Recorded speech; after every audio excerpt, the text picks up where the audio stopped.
சில விதை நல்ல நிலத்தில் விழுந்தது, அது 30. அதுலேயும் பாருங்கள், அப்படி ஒரு ரகம் இருக்குது. 30 கொடுக்குற ரகம் இருக்குது, 60 கொடுக்குற ரகம் இருக்குது, 100 கொடுக்குற ரகம் இருக்குது. சர்ச்சில் எப்படி விதவிதமான விசுவாசிகள். இந்த கதையெல்லாம் சொல்லிட்டு வந்தாரா இயேசு கிறிஸ்து?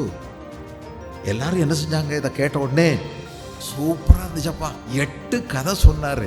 நல்ல என்டர்டெயின்மெண்ட், ஜாலியாக பேசினார். இன்னைக்கு இயேசு கிறிஸ்து கதையெல்லாம் முடிஞ்சோடனே அவ்வளோதான் கதைன்னு சொன்னாரா? துண்டை உதறி தோளில் போட்டு ஏசுநாதரே பார்க்கலாம், இன்னொரு நாள் பார்க்கலாம். எப்போ அடுத்து எங்கே வச்சுருக்கீங்க கான்ஃபரன்ஸு, எங்கே கூட்டம்?